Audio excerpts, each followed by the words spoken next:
My clock shows noon. So I'd like to welcome everybody to our webinar today. One of the motivations for this is that we know financial stress is always present in production agriculture, just in varying degrees, depending on circumstances. So weather delays in planting, drought, uncertain markets, maybe personal circumstances such as a family death or divorce, prompt problems and contribute to financial concerns. So regardless of the causes, it's important for everyone to be aware of programs and tools to help to manage these problems, whether it's a breakdown in communications or cash flow concerns. And so that's our focus for today's programs, to emphasize some programs, tools, and resources that are available. So we're going to kick it off by having Mike Mayberry, who's the director of the Oklahoma Ag Mediation Program, talk about its role in our agricultural environment and the way that program has evolved over time and the constraints that they face in operating. So with that, Mike, I'll turn it over to you. Well, thank you, Damona, and thanks to Brent Ladd for setting this up and making it so easy on the presenters. It's a good day in Oklahoma. Good afternoon, everyone. I'm pleased to have the opportunity to speak with you today and work hand in hand with Dr. Doy and with the IFMAPS program. We often exchange information. In fact, she serves on our advisory board for the Oklahoma Ag Mediation Program and offers us good strategy skills and things to think about in the future and how we might do things in such a way as to best serve the Oklahoma producers. I have been executive director now of the Oklahoma Agriculture Mediation Program for right at 3.5 years. And we're an Oklahoma not-for-profit corporation that is funded primarily through a USDA grant that generates directly out of Washington to our program. And we're one of 40 different programs that exist across the nation. Our role is to help Oklahoma producers, and that means farmers, ranchers, it may be cattle, crops, any kind of producer in Oklahoma, even specialized producers. Did a case recently with a beekeeper, as an example. So the thing that we go back to is how long the program has existed in Oklahoma. It was founded in 1987 and has been in the statutes since nearly that time as the first certified program in the nation. Our job is to provide, because we are grant funded, no cost mediation, as you can see from the slide, between agricultural producers in Oklahoma and oftentimes with the USDA agencies, which might be the Farm Service Agency, NRCS, Rural Development, or perhaps with an ag lender that could be a feed store, it could be a bank. Oftentimes, and we'll get into this in just a minute to talk about when a producer might need us and we may be best able to help through our services. But first, let's talk a little bit about mediation and what that actually is. Mediation is a program that's actively growing in the court system right now. It's adjunct to that, but it allows people another way to resolve what might be legal issues, maybe financial issues that go along with the process of farming and ranching. It's voluntary. It's very, very informal. Usually there's a dispute that we try to resolve confidentially. So we go to a neutral territory and have a meeting. That's called the mediation itself. And we sit down and I lead the meeting, or another mediator might lead the meeting to try to resolve it without going through court or through any more formal appeal process. The typical mediation will last 2 to 3 hours, and we'll get into that just a little bit more as we go on. But the types of mediation would include farm credit and loan servicing. You can read the slide there with me. Perhaps a loan delinquency, a farm plan that may not be proving out to be feasible, compliance with the contract or eligibility issues. And we see some that are involving foreclosures and loan acceleration when the producer is unable to make the payments or not able to make them when required. And then conservation contracts is last on the list there. The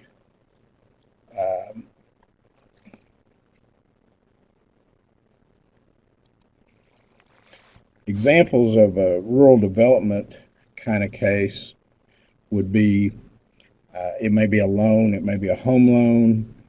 If it's an NRCS type case, it may involve an obligation to plant or not plant.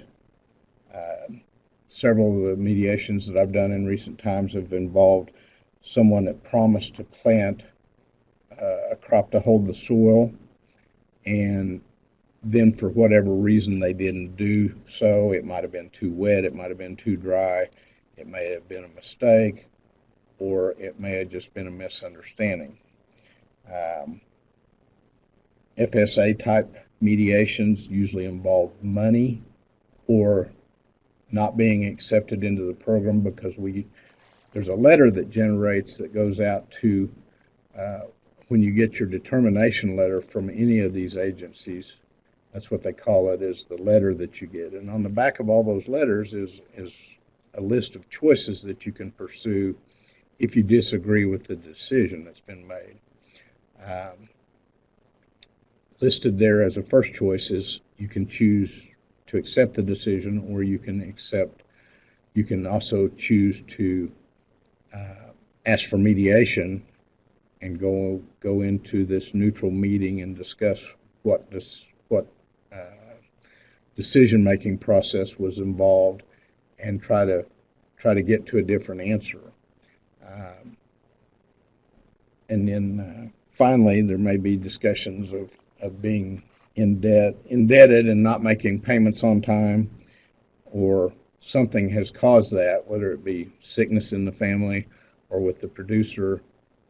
Weather events could have happened, something in the form of a disaster, and as we know in Oklahoma, that could show up in the form of drought, an extended ice storm, wildfires. Those have all happened easily within the last 2 years, not to mention the markets that are always changing, whether it be cattle or crop markets.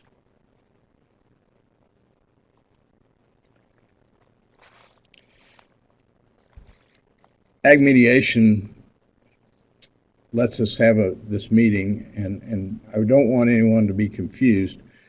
During the mediation, the mediator is not like a judge who comes in and listens to one side and the other side and then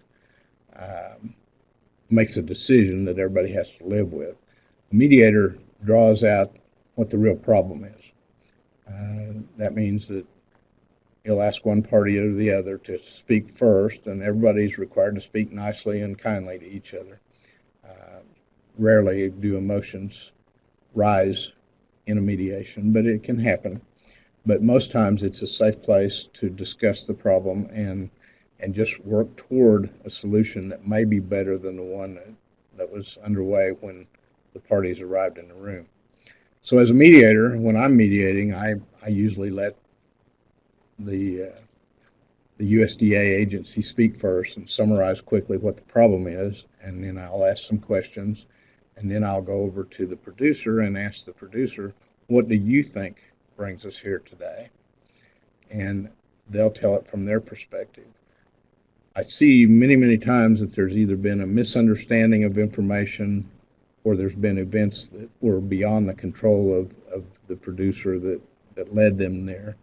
But we find more often than not that the most important thing is mediation gets us to talking about what could happen and what's going to happen if nothing happens. And I assure you that most often a producer not taking any action, including the selection to do mediation, is probably the worst choice. Because if we can talk about it, we can usually try to solve it, make it better than what brought them there today. But it doesn't cost anything. It's, as you'll see from the slide here, it says, we may be able to make it better within the producer's financial means. And what does that mean? It means maybe we can choose methodically what to pay first, what to pay second, what to pay third. Maybe we can get the people that are holding the debt to, if they feel comfortable that they're going to get paid down the road, that they would wait a little while and let the person catch up, the producer catch up. This is far less expensive than making an appeal or litigation or taking bankruptcy. In fact, because we're grant funded from the USDA, directly, as I said earlier, directly from Washington, we do not charge for this process, and we usually come to your area to do the mediation. If nothing else, we find that the mediation exchanged information that made it better for the parties involved. Usually the USDA person working with the producer has a good relationship, but sometimes when the producer is anxious about where they are in the situation, they would rather not talk to anybody, and this provides a safe environment for that conversation to take place. It happens pretty quickly. Usually within that 2 to 3 hours, we know what's going to happen next, and just talking about it reduces the stress that might go on if nobody's working to take steps to resolve the conflict. I find that I'm told over and over when I'm doing mediations that my demeanor is very, very helpful, and I like that because that's what I want it to be, so that I can get to the root of the problem and say, all right, could we do this or do that to help make this work? But again, the mediator, whoever the mediator is, does not decide things. The parties have to decide where they're going to go next. It's just a room full of suggestions of could we do this or could we do that.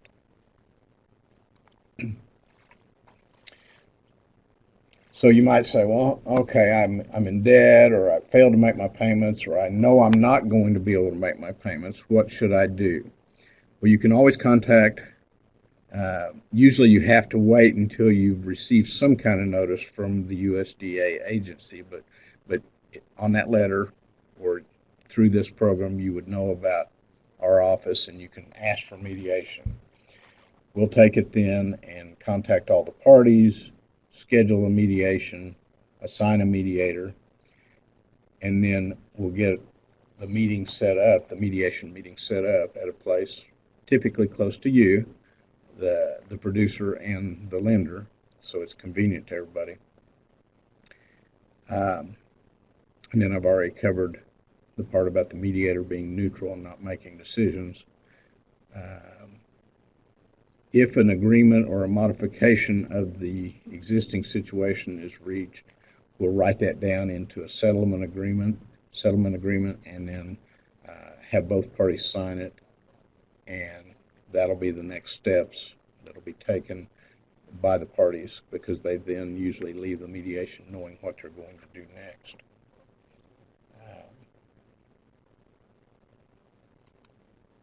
We cover all 77 counties. That was on a previous slide.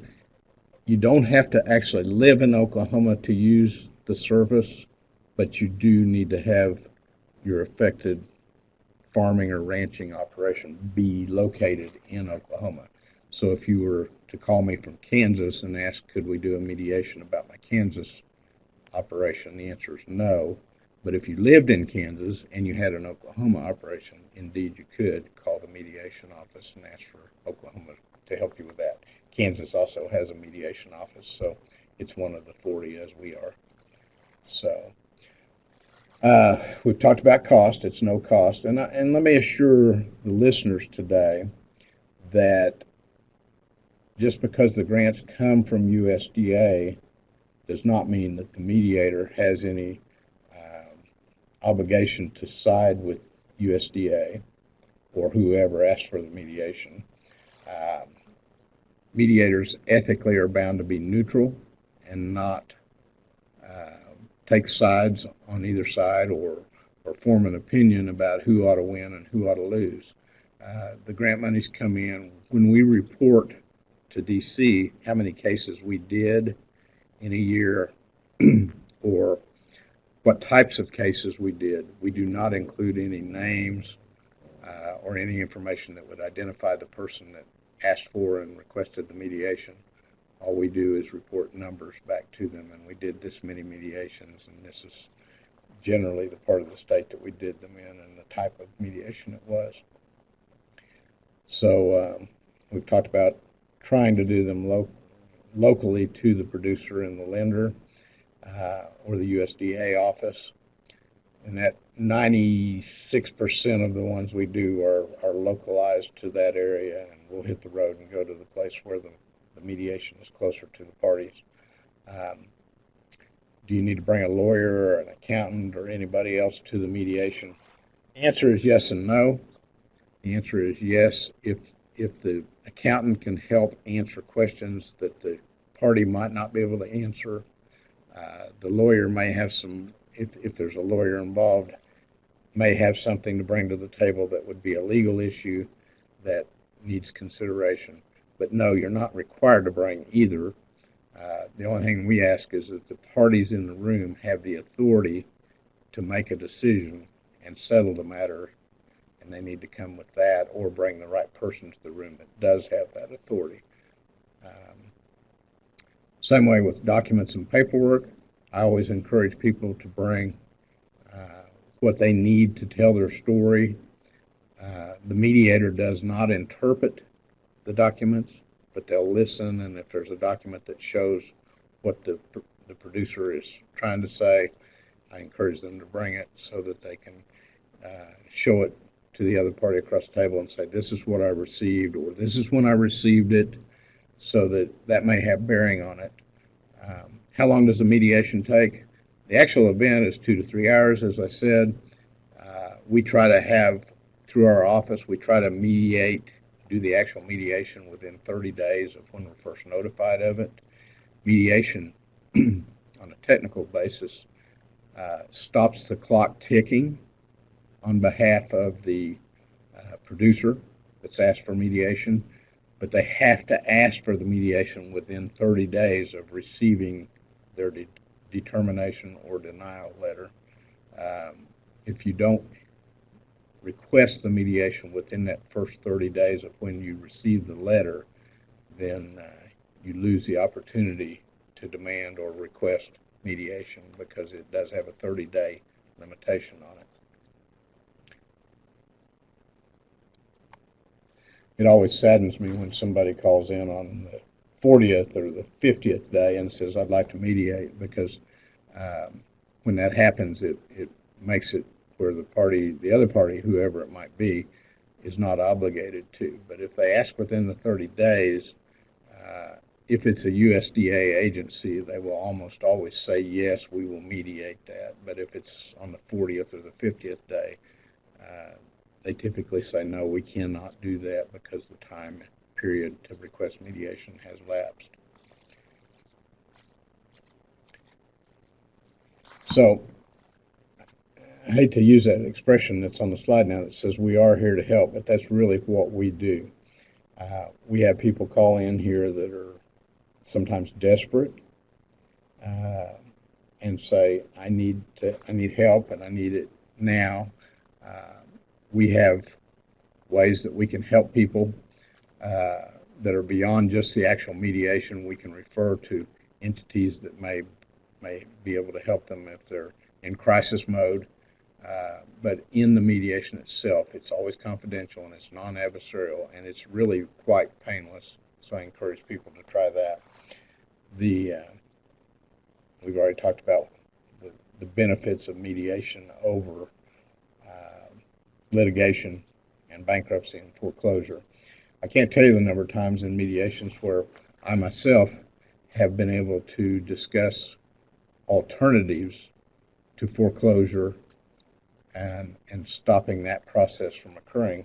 Because sometimes a person wishes to pay and perhaps they've been sick and now they're well and they can start making payments again and work out an arrangement where they can catch up on the payments they're behind on.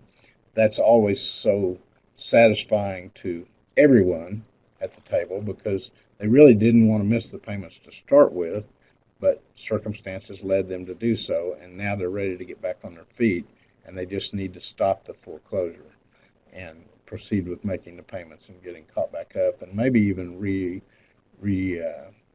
cycling the loan to where payments could change if that's possible in a particular circumstance. But the good news is many, many times we're able to do that.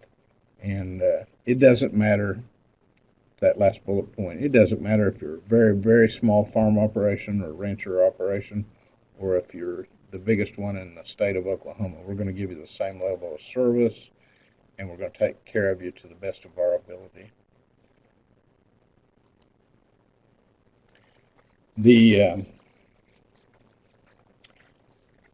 I was hoping that we might see some questions come in, and I'll remind you that at this point, if you have a question, please write in and we'll do our best to answer it.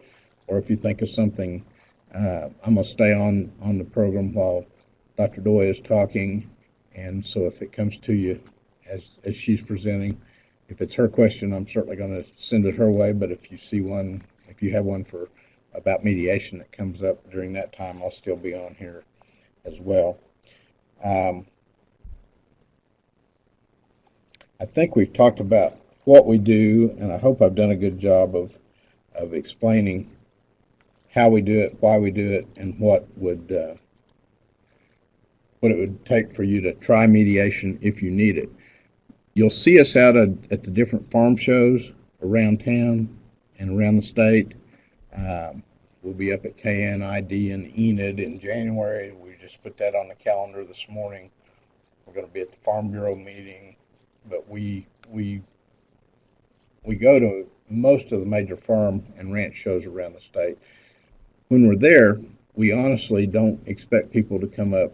It's great if they want to and come up and tell us their problems on the spot.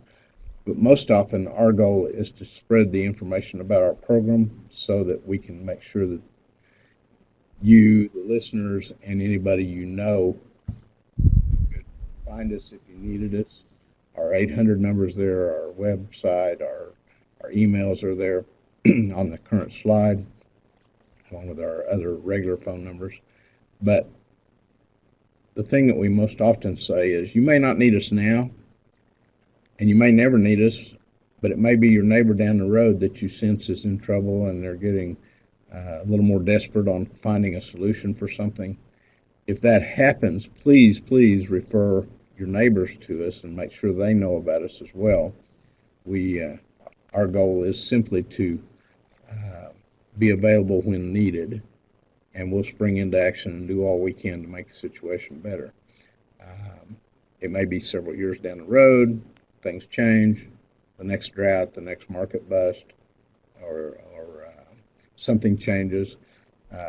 There are covered cases that we do through the USDA contract. Typically, one of the things that we hear at farm shows is, can you solve a fence line dispute between me and the next door neighbor? And that's not really what this program is about, but we're certainly there if it's a debt problem or a program that you tried to get into that you don't understand why you were turned down. We can help you figure out what thinking went into it and what processes went into it. Also, for any bankers that are on the line, the Guaranteed Loan Program went out last year and spoke to nearly every ag lender in the state. If you have a customer that's in trouble, nothing prevents you from calling us and asking us if we could help in that situation. I think we probably can, and we want to take a shot at it. But the thing that we're trying to do there is make sure that you all know we're available as well. And the best time to call is before they they get below the waterline, so to speak, in nautical terms, while they can still recover.